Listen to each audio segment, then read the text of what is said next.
next example here. In our final example, we've got a grocery store that's selling an average of 30 cans of tuna per day.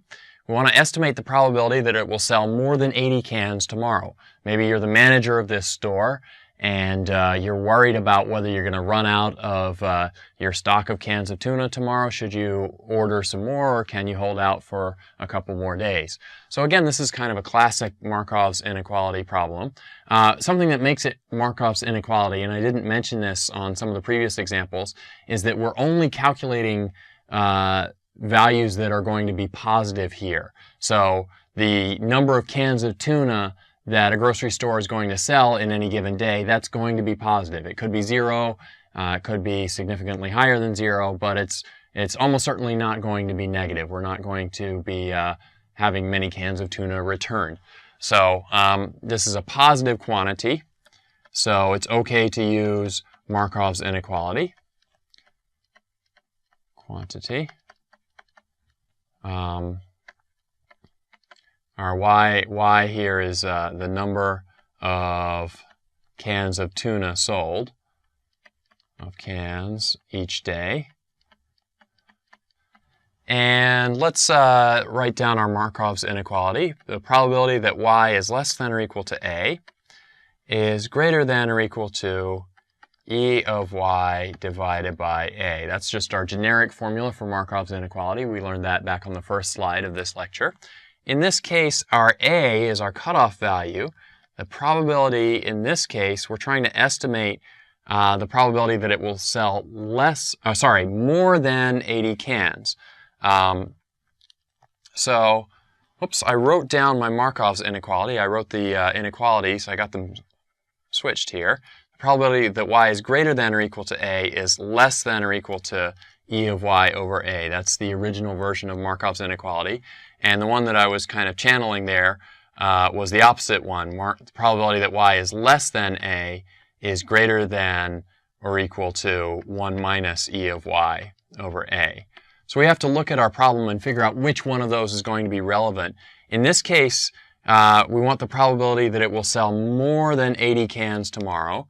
So that's a greater than or equal to. The probability that y is greater than or equal to 80 is less than, 80, is less than or equal to the expected value. Now that's the average number of cans it sells on a normal day. So that's 30 cans. And let me fill in 80 here for my value of a. And so if I simplify 30 over 80, that just reduces to 3 over 8. And if you convert that into a percentage, that's fairly easy to convert into a percentage. It's halfway between a quarter and a half. So it's halfway between 25% and 50%. So that's 37.5%. And so the probability is less than or equal to 37.5%. So if you're a store manager and you're wondering whether maybe you've got 80 cans of tuna in stock, you're worried about whether you're going to sell out tomorrow, maybe you need to order some more. The probability that you're going to sell all 80 of those cans is at most 37.5%. So you don't know exactly what the probability is because Markov's inequality never tells you an exact value, but it tells you that it's less than or equal to 37.5%. So let me recap how we did that. We started with the basic version of Markov's inequality, p of y greater than or equal to a less than e of y over a. And I went ahead and wrote down the reverse version because when I wrote down the basic version, I accidentally switched the inequalities. So I wrote down the reverse version just to make sure that we're keeping everything straight there. And then since we're selling more than 80 cans, since it says more than 80 cans, that means we want the positive version of Markov's inequality, the more than version. So I filled that in with a equals 80, filled in a equals 80 in the denominator here.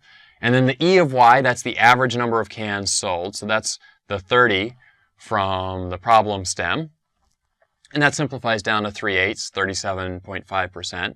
And so what Markov's inequality tells us is that the probability is less than or equal to 37.5%. And that less than or equal to is really an important part of your answer.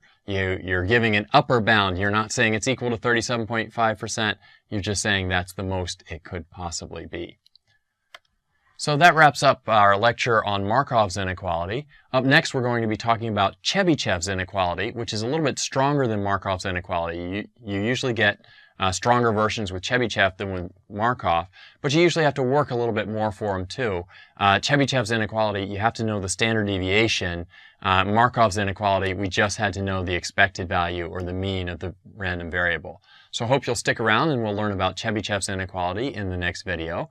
In the meantime, you have been watching the probability videos here on Educator.com. My name is Will Murray. Thanks for watching today. Bye-bye.